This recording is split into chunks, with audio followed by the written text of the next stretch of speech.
Selamat pagi Bapak Ibu Saudara kekasih Tuhan. Bersyukur untuk kesehatan, kekuatan, untuk hari yang baru yang Tuhan sediakan bagi setiap kita. Kita akan merenungkan firman Tuhan dari pedoman saat teduh 4B GKI Residen Sudirman. Hari ini Jumat tanggal 10 Maret 2023 dengan tema renungan Jangan Keraskan Hati. Bapak, Ibu, dan Saudara, mari kita awali saat teduh kita pagi hari ini. Kita akan mempersiapkan hati dan pikiran kita dengan memuji Tuhan dari NKB 197, Besarlah Untungku. Mari kita pujikan bersama.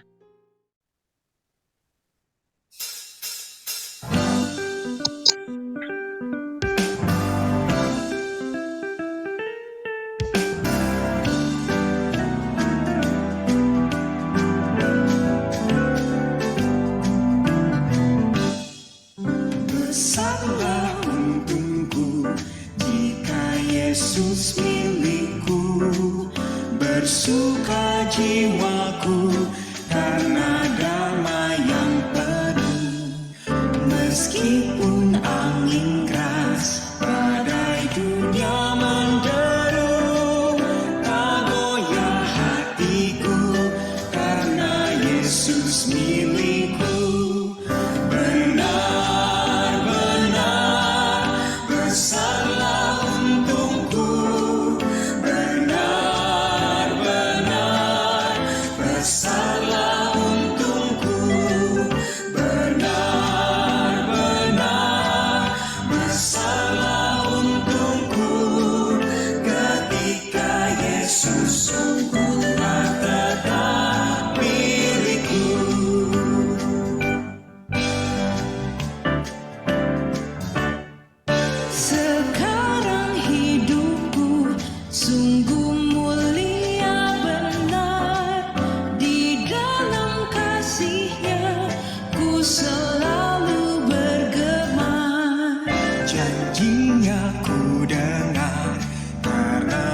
Yesus milikku, ku sambut datangmu dalam rumah Bapa-Ku.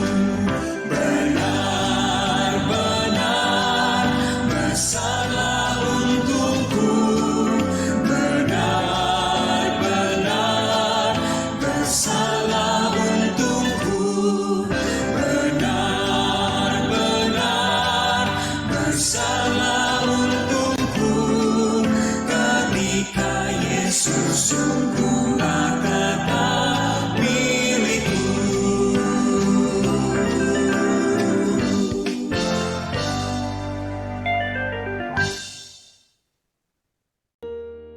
Bapak, Ibu, dan Saudara, apa yang kita rasakan ketika berjumpa dengan seseorang yang keras kepala dan sulit dinasehati?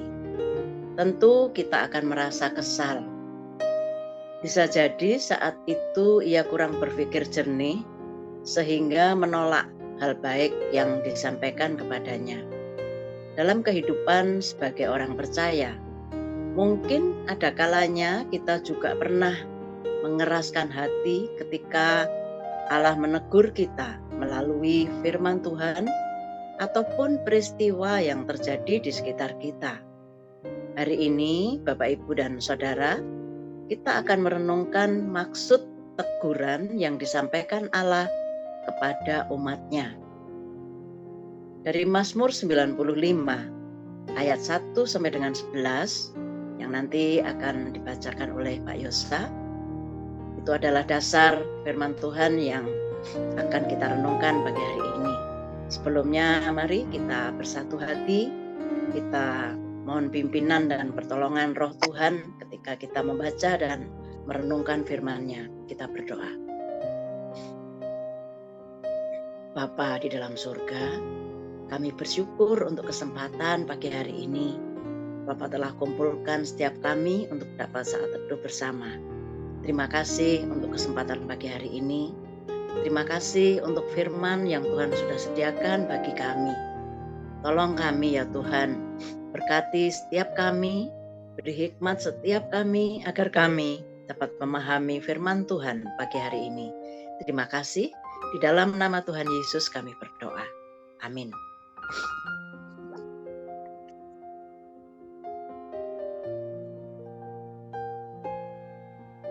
Mari Bapak Ibu kita membaca Mazmur 95 ayat 1 sampai dengan 11. Hormatilah Tuhan dan taatilah Dia. Marilah kita bersorak-sorai untuk Tuhan, bersorak-sorai bagi gunung batu keselamatan kita. Biarlah kita menghadap wajah-Nya dengan nyanyian syukur, bersorak-sorai baginya dengan nyanyian mazmur. Sebab Tuhan adalah Allah yang besar dan Raja yang besar mengatasi segala Allah. Bagian-bagian bumi yang paling dalam ada di tangannya, puncak gunung-gunung pun kepunyaannya. Kepunyaannya laut, Dialah yang menjadikan, dan darat, tangannya lah yang membentuknya. Masuklah, marilah kita sujud menyembah, berlutut di hadapan Tuhan yang menjadikan kita. Sebab Dialah Allah kita, dan kitalah umat gembalaannya, dan kawanan domba tuntunan tangannya. Pada hari ini sekiranya kamu mendengar suaranya. Janganlah keraskan hatimu seperti di Meriba, seperti pada hari di masa di padang gurun, pada waktu nenek moyangmu mencobai aku, menguji aku, padahal mereka melihat perbuatanku. 40 tahun aku jemu kepada angkatan itu, maka kataku, mereka suatu bangsa yang sesat hati, dan mereka itu tidak mengenal jalanku. Sebab itu aku bersumpah dalam murkaku, mereka tak akan masuk ke tempat perhentianku. Demikian firman Tuhan. Terima kasih Pak Yosa.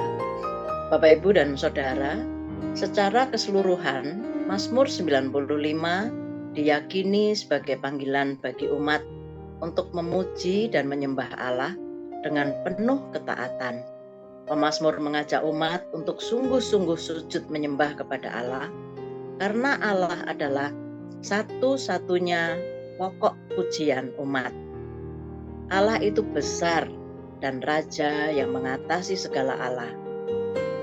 Pada ayat ketiga, kekuasaan Allah atas seluruh ciptaan sangatlah besar. Ia menciptakan dan menopang seluruh ciptaannya. Ayat keempat dan yang kelima. Dalam diri umatnya, Tuhan adalah gembala sejati yang senantiasa menuntun ke jalan yang benar. Seluruh orang percaya memuji Dia, bukan hanya karena Dia menciptakan umat manusia, tetapi karena Dia juga menjaga dan memelihara. Di sisi lain, Mazmur 95 bukan hanya berisi tentang ajakan untuk memuji Allah, tetapi juga peringatan untuk mendengar perintah-Nya. Pemazmur mengingatkan umat tentang peristiwa di masa dan Meriba, yang mana saat itu mereka berkeras hati dan melawan kekuasaan Tuhan. Padahal besar kasih setia Tuhan yang dinyatakan atas nenek moyang mereka. Tuhan menghendaki mereka untuk tidak mengeraskan hati, karena perintah Tuhan akan membawa mereka pada keselamatan. Ketika mereka mengabaikan perintah Tuhan dan mengutamakan keinginan sendiri, maka hal itu menunjukkan perlawanan terhadap kekuasaan Tuhan. Oleh karenanya, Bapak, Ibu, dan Saudara, umat yang memberontak terhadap kekuasaan Tuhan tidak mendapat kesempatan untuk masuk tanah perjanjian. Generasi selanjutnya lah yang diperkenankan untuk menikmati tanah Kanaan. Mari kita merenungkan. Hal-hal apa sajakah yang membuat kita mengeraskan hati terhadap perintah Tuhan? Apa dampak yang ditimbulkan apabila kita mengeraskan hati terhadap perintah dan teguran Tuhan?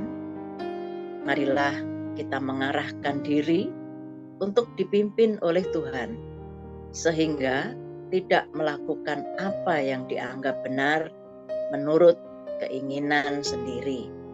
Mari kita berdoa. Bapa di dalam surga, ajarlah setiap kami untuk membuka hati, telinga, dan pikiran untuk mendengar kebenaran firman-Mu. Bimbinglah setiap kami juga agar kami taat dan memuji, menyembah Tuhan setiap waktu di dalam hidup kami setiap hari. Terima kasih untuk firman pagi hari ini, boleh mengingatkan setiap kami bahwa kami hidup tanpa Engkau, kami bukan apa-apa dan kami tidak dapat berbuat apapun. Oleh sebab itu Tuhan, kami bersyukur untuk firman Tuhan pagi hari ini, boleh mengingatkan setiap kami untuk tetap setia, fokus, dan mengandalkan Tuhan di dalam kehidupan kami. Terima kasih Bapa, dalam nama Tuhan Yesus kami berdoa. Amin. Bapak, Ibu, dan Saudara, mari kita mengambil suatu tekad untuk merespon firman Tuhan pagi hari ini. Dengan penuh kerendahan hati, kita mau belajar menerima teguran atau perintah yang diberikan oleh Tuhan, baik melalui firman yang kita baca dan kita renungkan setiap hari, juga melalui nasihat orang lain, bahkan melalui hal-hal yang terjadi di sekitar kita. Tuhan menolong dan berkati kita semua. Amin.